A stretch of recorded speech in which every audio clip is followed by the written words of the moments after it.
Hello, welcome to this channel. Financial accounting की ये next video है जो कि क्लास 11th के कॉमर्स स्टूडेंट के लिए है।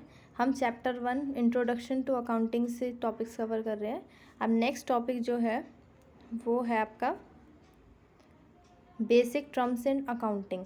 इसमें हमने एसेट्स के बारे में पढ़ लिया था, एसेट्स के टाइप क्या क्या होते हैं, और अब हम पढ़ेंगे लायबिलिटीज़ के बारे में। लायबिलिटीज़ क्या होती हैं? लायबिलिटीज़ एक ऑब्लिगेशन है, एक डेट है, मतलब एक कर्ज है इंटरप्राइजेज़ पे, जो कि इंटरप्राइजेज़ या फिर बिजनेस को पे करना होता है फ्यूचर में किसी भी time. They represent creditors claim. ये दिखाता है कि लायबिलिटी जो है वो क्रेडिटर्स का क्लेम है ऑन द फर्म के एसेट पे। फॉर एग्जांपल, अगर बिजनेस ने, ये ABC बिजनेस है, इसने 5 लाख का लोन ले रखा है एक पर्सन से, तो अब ये 50,000 का लोन ले रखा है एक पर्सन से, और इसके पास है, इसने चेयर और इस टेबल खरीद ली। कोचिंग इंस्टीट्यूट है तो इसने चेयर टेबल खरीद ली उसकी, तो इसका मतलब है ये इसके पास, इसको ये अमाउंट जो है फ्यूचर में पे करना है। और दूसरा, जो क्रेडिटर्स हैं जिन्होंने पैसा दिया है बिजनेस को, उनका क्लेम है किस पे? जो फर्म के एसेट्स हैं, जैसे ये जो चेयर टेबल है, इन पे उसका राइट है, मतलब वो क्रेडिटर्स क्योंकि वो क्रेडिटर्स के पैसों से ही परचेज़ किया गया है। बोथ स्मॉल एंड जो बिग बिजनेसेस होते हैं वो नेसेसरी होता है उनको कि वो मनी को बोरो करें एट वन टाइम और अदर टाइम। ये नहीं है कि वो सिर्फ वन टाइम करेंगे, वो और भी कई बार पैसा रेज कर सकते हैं जब भी उनको रिक्वायरमेंट है। चाहे वो स्मॉल हो चाहे वो बिग बिजनेस हो, तो वो बोरो करते हैं money to purchase goods on credit, ताकि वो उनसे परचेज कर सकें और आगे पेमेंट कर सकें, गुड्स परचेज कर सकें। फॉर एग्ज़ाम्पल, एक सुपर बाज़ार है, उन्हें परचेज़ करे 10,000 के गुड्स क्रेडिट पे for the month from the fast food product. ये जो कंपनी है इससे परचेज़ करे ऑन March 25, 2005 में। बैलेंस शीट में ये ऐसे शो करेगा, इसको 31 मार्च जब आएगा उसमें ये दिखाएगा कि फास्ट फूड जो प्रोडक्ट कंपनी है, इससे इसने क्रेडिट पे ये 10,000 के गुड्स परचेज़ करे हैं, तो बैलेंस शीट में ही लायबिलिटी साइड आएगा। मतलब ये जो 10,000 है कभी ना कभी उसे पे करने हैं सुपर बाज़ार को, क्योंकि उसने गुड्स परचेज़ करे हैं। फिर आता है लायबिलिटी इन शॉर्ट में एक ऑब्लिगेशन है जो कि company must settle in the future में करनी पड़ती है in the form of cash और एनी सर्विसेज। या तो गुड्स दे दे अपने, या फिर वो कैश पे कर दे जो उसने लिया था। लायबिलिटीज़ भी दो टाइप में डिवाइड है। फर्स्ट आता है नॉन करंट लायबिलिटी, दूसरी आती है करंट लायबिलिटी। जो नॉन करंट लायबिलिटी हैं उसके कुछ पार्ट हैं, जैसे long term borrowing, deferred tax liability, other long term liabilities and other long term provisions. Current में आते हैं आपके short term provisions, short term borrowings, trade payables and other current liabilities. Non current liabilities क्या होती है? Non current liabilities जो कि पे करनी है मोर देन 1 ईयर के बाद। इसके अंदर हमने पढ़ा लॉन्ग टर्म बोरोइंग आती है कि कोई भी लोन लिया गया है जो कि पे करना है आफ्टर 1 ईयर के बाद। जैसे 5 ईयर का लोन ले लिया बैंक से, तो ये जो है नॉन करंट लायबिलिटी है, ये अभी करंट में पे नहीं करनी है, ये नॉन करंट है। सेकेंड आता है डेफर्ड टैक्स लायबिलिटी, जैसे taxes payable in the future due to the temporary differences in the accounting and the tax income. जैसे टैक्स पे कर ड्यू है ऑन डेप्रिसिएशन डिफरेंसेस, मतलब टैक्स जो है हमें बाद में पे करना है। Other long term liabilities, other में मिसलेनियस लायबिलिटीज़ आती हैं जो कि विद इन द ईयर में जो काउंट नहीं पे करनी होती, वो विद इन मतलब आफ्टर 1 ईयर पे करनी होती है। जैसे lease obligation for more than 1 year. Long term provisions, amount जो कि उठा के रख दिया जाता है, मतलब set aside for the future liability. कोई भी फ्यूचर की लायबिलिटी पे करने के लिए कुछ अमाउंट रख दिया जाता है, वो कभी ना कभी तो पे करना ही पड़ेगा वो अमाउंट, तो वो अमाउंट इसमें आएगा लॉन्ग टर्म प्रोविजंस में, जो कि अभी पे नहीं करना, लॉन्ग टर्म में पे करना है। नेक्स्ट आती है करंट लायबिलिटी। करंट लायबिलिटी वो लायबिलिटी होती है विद इन द 1 ईयर में पे करनी होती है। शॉर्ट टर्म प्रोविजंस, वो प्रोविजंस जो कि रखे जाते हैं फॉर शॉर्ट टर्म ऑब्लिगेशन, जैसे provision for bonus to employees. अगर एम्प्लॉयज़ को बोनस देना तो उसके लिए कुछ अमाउंट रख दिया, तो इसको बोलते हैं, ये कभी पे करना है और विद इन द 1 ईयर करना है शॉर्ट टर्म में, तो इसलिए इसको बोलेंगे शॉर्ट टर्म प्रोविज़न। फिर आता है short term borrowing, loan debt must be repaid within 1 year, जो एक ईयर में ही पे करना है वो लोन। जैसे कि कैश क्रेडिट ले लिया बैंक से, तो विद इन द 1 ईयर में हमें वापस पे करना है। थर्ड आता है ट्रेड पेबल। ट्रेड पेबल वो अमाउंट होता है जो कि जब हमने सप्लायर से गुड्स परचेज किए होते हैं तो उसके रिटर्न में हमें अमाउंट पे करना होता है, और वो भी शॉर्ट टर्म के लिए होता है, तो इसलिए वो भी करंट लायबिलिटीज़ में काउंट होता है। Unpaid invoice to the vendor.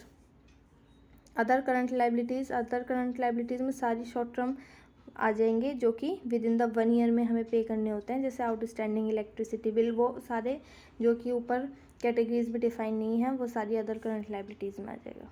Next topic आता है हमारा कैपिटल। कैपिटल भी बहुत इंपॉर्टेंट है। एक एसेट, लायबिलिटी और कैपिटल, ये तीनों बहुत इंपॉर्टेंट टर्म्स हैं। तो हमने एसेट्स के बारे में लास्ट वीडियो में पढ़ लिया था, उसका लिंक मैं प्लेलिस्ट में दे दूँगी और डिस्क्रिप्शन में भी मैं प्लेस कर दूँगी। उसके बाद आता है ये लायबिलिटीज़ जो हमने अभी कवर कर लिया। अब हम कर रहे हैं कैपिटल। तो कैपिटल एक मनी होती है और एक एसेट होता है जो कि इन्वेस्ट करा जाता है by the owner of the business में किया जाता है to start and run operation. एक लायबिलिटी होती है फॉर द बिजनेस पर्सपेक्टिव। अगर बिजनेस के पर्पज से देखें हम तो लायबिलिटी है, और it is own to the owner, और ओनर ने इसके अंदर कंपनी में पैसा दिया होता है। फॉर एग्जांपल, अब एग्जांपल से समझते हैं। ये समझते हैं हम, हमारा एग्जांपल लेते हैं ABC, और ये इसके ऑनर है। इन्होंने ये कंपनी इस्टेब्लिश की है। इन्होंने जो 50,000 है इन्होंने बिज़नेस में लगा दिए वो 50,000।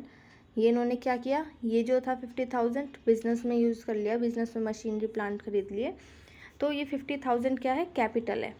इसका मतलब है कैपिटल वो मनी है जो कि इन्वेस्ट करी जाती है, ऑनर इन्वेस्ट करता है टू स्टार्ट बिजनेस, इस बिज़नेस को स्टार्ट करने के लिए। ये एक लायबिलिटी होती है बिजनेस पर्सपेक्टिव से। अगर ABC लिमिटेड जो हमारा बिजनेस है, इसके अगर पर्सपेक्टिव से हम देखें तो 50,000 कभी ना कभी ऑनर को पे करने हैं। ये बिज़नेस के नहीं है, ये ऑनर के पैसे हैं। तो ये जो अमाउंट होता है वो ऑनर का अमाउंट होता है। यही इस डेफिनेशन में डिफाइन किया गया है।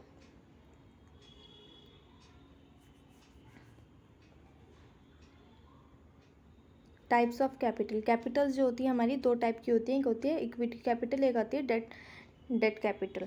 इक्विटी कैपिटल वो है जो कि प्रोवाइडेड बाय द ओनर्स और शेयर होल्डर्स देते हैं, और डेट कैपिटल वो होती है borrowed from the external source like the bank.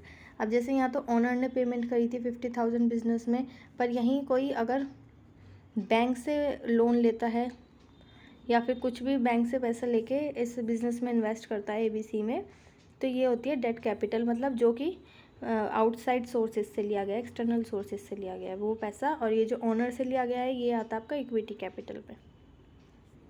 Next term आती है सेल्स। सेल्स क्या होती है, सेल्स होता है revenue earn by the business. जो बिजनेस ने अर्न किया है वो ये रिवेन्यू होता है, और गुड्स और सर्विसेज को सेल करके, किसको, कस्टमर्स को। एक शॉप ने सेल करी 500 चेयर्स एट द 1,000 रुपीज़ के रेट पे, 1,000 रुपीज़ के रेट पे। तो कितना सेल्स हुआ उसका, 500 चेयर्स 1,000 के रेट पे, एंड ये 5 लाख रुपीज़ हो गया। तो ये क्या हो गया, इसका सेल्स हो गई इतने की। रिवेन्यू और सेल्स में एक डिफरेंस है कि रिवेन्यू वो इनकम होती है जो अर्न करता है business from its main operations. अब such selling goods and providing services. जो कंपनी है उसने सेल करे थे 1,000 फ़ोन्स, और उसका ईच का प्राइस था 10,000 का, तो रिवेन्यू टोटल जनरेट हो गया इतना। फिर आता है एक्सपेंस। एक्सपेंस क्या होता है, वो कॉस्ट जो इनकर की जाती है by the business to operate and earn revenue. अब कुछ ना कुछ तो एक्सपेंस करना होगा ताकि हम कुछ इनकम अर्न कर सकें, कुछ रिवेन्यू अर्न कर सकें। अब कंपनी ने पे करे 50,000 अपने एम्प्लॉयज़ को टू द मतलब सैलरी, एम्प्लॉयज़ को सैलरी पे करी, एंड 20,000 फॉर द इलेक्ट्रिसिटी के लिए पे करे। तो टोटल एक्सपेंस कंपनी का कितना हो गया, 50,000, 20,000 इलेक्ट्रिसिटी बिल पे कर दिया, 70,000 हो गया। अब आता है एक्सपेंडिचर। एक्सपेंस और एक्सपेंडिचर में एक अंतर है कि एक्सपेंडिचर वो खर्चा है जो स्पेंड करा जाता है टू रन बिजनेस ऑपरेशन, जो एसेट्स को ऑपरेट करने के लिए चाहिए होता है। एक कंपनी ने 50,000 सैलरी पे करी थी, और ये आपके 20,000 जो है ये आपके इलेक्ट्रिसिटी का बिल पे किया, तो ये टोटल एक्सपेंडिचर हो गया 70,000। एक्सपेंडिचर के अलग अलग टाइप होते हैं, एक होता है रेवेन्यू एक्सपेंडिचर, एक होता है कैपिटल एक्सपेंडिचर। अब रेवेन्यू एक्सपेंडिचर क्या होता है, रेवेन्यू एक्सपेंडिचर होता है जो कि डेली ऑपरेटिंग कॉस्ट होती है, जैसे रेंट, सैलरी, जो कि हमें मतलब बार बार ही पे करना है, जो कि रिवेन्यू मतलब ऑपरेशंस में हेल्प करेगा, रिवेन्यू जनरेट करने में हेल्प करेगा। कैपिटल एक्सपेंडिचर होता है, कैपिटल एक्सपेंडिचर होता है जो कि एक बार पे किया जाता है स्पेंड ऑन एसेट्स पे, जैसे मशीनरी हो गई, लैंड हो गई, बिल्डिंग हो गई, ये मतलब एक बार में पे कर दिया, अब हम इसको यूज़ करेंगे। और रिवेन्यू एक्सपेंडिचर होता है जो कि डेली मतलब हमें ऑपरेटिंग कॉस्ट की तरीके से पे करना होता है और बार बार पेस्ट करना होता है, पे करना होता है। उसके बाद आया आपका प्रॉफिट।